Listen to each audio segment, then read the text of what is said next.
Sa dilim, may anino na sumusunod. Hindi ko kilala pero pamilyar ang kilos. Tahimik lang nakamasid sa likod. Mukhang oo pero iba ang titig nito. Hindi nagsasalita pero ramdam mo parang may bumubulong sa hangin na malamig. Paghilan mo wala pero andun pa rin to sa pagitan ng totoo at pangungot na pilit.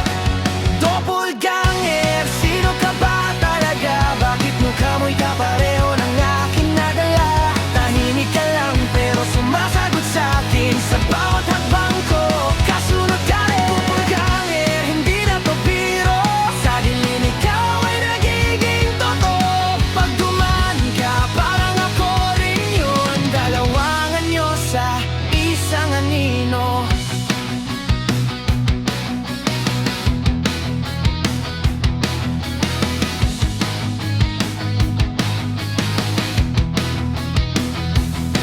May kumatok, pero walang tao sa labas. Narinig ko boses ko, tinatawag ang pangalan. Sumilip ako rin ang nasa harap. Ngumingiti pero hindi normal ang galaw. Sinasagot niya ang tanong ko sa isip. Alam niya lahat kahit di ko sinasabi. Sa bawat galaw ko, ginagaya niya rin. Hanggang di ko na alam kung sino ang tunay sa amin.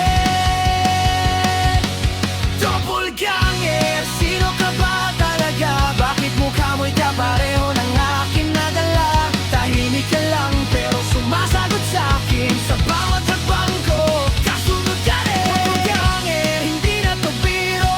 Sa dilim ikaw ay nagiging totoo. Pag dumaan ka parang ako rin yun. Dalawang anyo sa isang anino.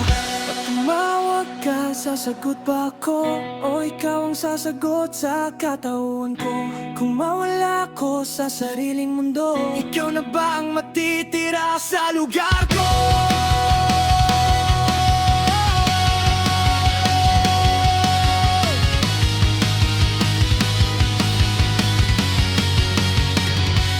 Doppelganger, wala ka na ang anyo, kundi ang mukha kong unti-unting naglalaho. Sa salamin, hindi na ako ang nakikita. Ikaw na ang nandyan.